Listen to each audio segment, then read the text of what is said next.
ଆଜିର ଯୁଗରେ ସ୍ମାର୍ଟଫୋନ୍ ଆମ ଜୀବନର ଏକ ଗୁରୁତ୍ୱପୂର୍ଣ୍ଣ ଅଂଶ ପାଲଟିଛି। କିନ୍ତୁ ବେଳେବେଳେ ବର୍ଷାରେ ଓଦା ହେବା କିମ୍ବା ଅସାବଧାନତାବଶତଃ ପାଣିରେ ପଡ଼ିଯିବା ଦ୍ୱାରା ଏହା ଆମ ପାଇଁ ବଡ଼ ସମସ୍ୟା ସୃଷ୍ଟି କରେ। ତେବେ ଆଜି ଆସନ୍ତୁ ଜାଣିବା ହଠାତ୍ ମୋବାଇଲ ପାଣିରେ ପଡ଼ିଗଲେ କ'ଣ କରିବା। ଯଦି ଫୋନ୍ଟି ଚାଲୁଅଛି ଏବଂ ସେଥିରେ ପାଣି ପଡ଼ିଯାଏ, ତେବେ ପ୍ରଥମେ ଏହାକୁ ତୁରନ୍ତ ବନ୍ଦ କରନ୍ତୁ। ଫୋନ୍ ଚାଲୁ ରଖିଲେ ଭିତର ସର୍କିଟ୍ରେ ସର୍ଟ ସର୍କିଟ୍ ହୋଇପାରେ, ଯାହା ଡିଭାଇସ୍କୁ କ୍ଷତି କରିପାରେ। ଯଦି ଆପଣଙ୍କ ଫୋନ୍ରେ ଏକ ରିମୁଭେବୁଲ୍ ବ୍ୟାଟେରୀ ଅଛି, ତେବେ ଏହାକୁ କାଢ଼ି ଦିଅନ୍ତୁ। ଏହା ବ୍ୟତୀତ ସିମ୍ କାର୍ଡ଼ ଏବଂ ମେମୋରି କାର୍ଡ଼ ମଧ୍ୟ ବାହାର କରିଦିଅନ୍ତୁ। ଏକ ନରମ ସୂତା କପଡ଼ା କିମ୍ବା ଟିସୁ ସାହାଯ୍ୟରେ ଫୋନ୍କୁ ବାହାରୁ ଭଲ ଭାବରେ ପୋଛି ଦିଅନ୍ତୁ।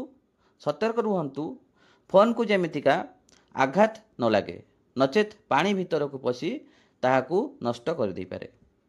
ଏକ ପୁରୁଣା କିନ୍ତୁ ପରୀକ୍ଷିତ ପଦ୍ଧତି ହେଉଛି ଯେ କଞ୍ଚା ଚାଉଳର ଏକ ବାକ୍ସରେ ଫୋନ୍କୁ ସମ୍ପୂର୍ଣ୍ଣ 24ରୁ 48 ଘଣ୍ଟା ପର୍ଯ୍ୟନ୍ତ ରଖିବା। ଏହାଦ୍ୱାରା ଫୋନ୍ ଭିତରର ଆର୍ଦ୍ରତା ଚାଉଳ ଶୋଷଣ କରିନେଇଥାଏ। ଅନେକ ଲୋକ ଶୀଘ୍ର ହେୟାର ଡ୍ରାୟର କିମ୍ବା ଗରମ ପବନ ସାହାଯ୍ୟରେ ଫୋନ୍କୁ ଶୁଖାଇବାକୁ ଚେଷ୍ଟା କରନ୍ତି, ଯାହା ବିପଦପୂର୍ଣ୍ଣ ହୋଇପାରେ। ଏହାଦ୍ୱାରା ଫୋନ୍ର ଆଭ୍ୟନ୍ତରୀଣ ଅଂଶ ତଳିପାରେ କିମ୍ବା କ୍ଷତିଗ୍ରସ୍ତ ହୋଇପାରେ।